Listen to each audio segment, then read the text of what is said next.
Hello अनि नमस्ते हजुर सबैजनालाई। आज फेरि पनि नयाँ भिडियो लिएर आइसकेको छु है। आज पनि एकदम खानाकै आइटम छ।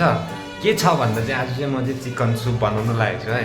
चिकन सुप त्यो खालि मैले चाहिँ आज फर्स्ट ट्राई गरेको, कहिले पनि बनाएको पनि थिइनँ है। अन्त कसरी बनाउनु पर्ने त्यो पनि थाहा छैन है। तर पनि म ट्राई गर्दैछु आज, तपाईँहरूलाई देखाउने छु है। त हेरिदिनुहोस् होला कस्तो लाग्छ, के लाग्छ, कसरी बनायो त है, के त्यसमा के कमी हुन्छ सबै भनिदिनुहोस् होला तपाईँहरू कमेन्टमा।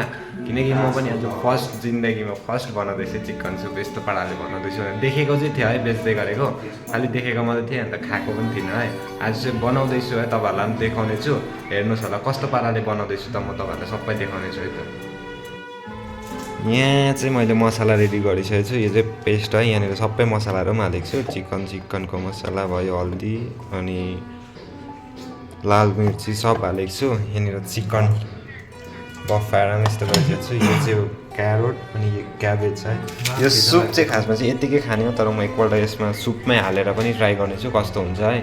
तपाईँहरूलाई देखाउनेछु कसरी बनाउँछु त भनेर, हेर्दै गर्नुहोस् होला है त।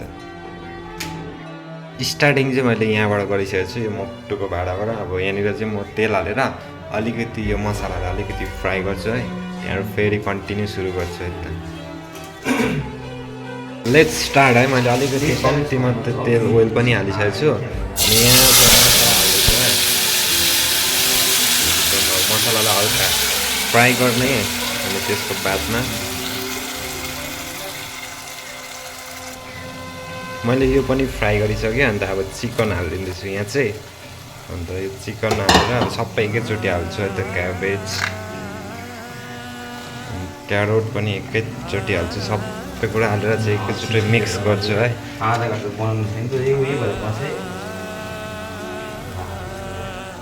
यसलाई हल्का फ्राई गरेर कस्तो हुन्छ तपाईँहरूलाई देखाउने छु अन्तिमसम्म है।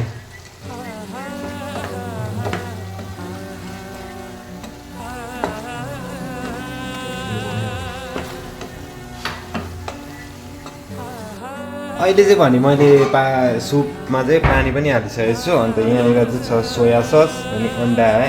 सोया सस कम्ती हाल्ने, अनि त्यसको बादमा चाहिँ अलिकति भेनिगर पनि हाल्ने है। कस्तो हुन्छ देखाउने छु तपाईँहरूलाई अन्तिममा है त। अब कलर कस्तो आउँछ के हुन्छ टेस्ट गरेर देखाउने छु तपाईँहरूलाई, हेर्दैनुहोस् होला।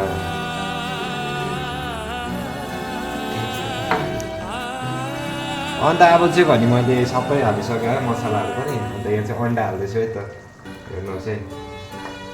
अब यो अन्डा हालेर चाहिँ हल्का घोल्नुपर्छ है यसलाई।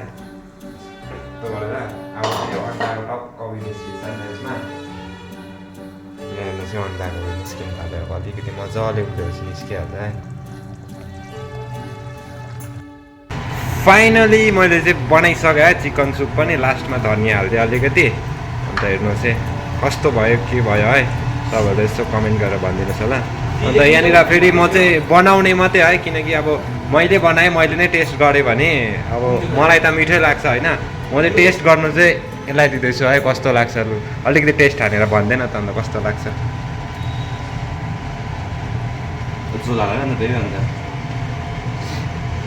अलिकति टेस्ट गरेर भन्दै कि कस्तो हुन्छ लु।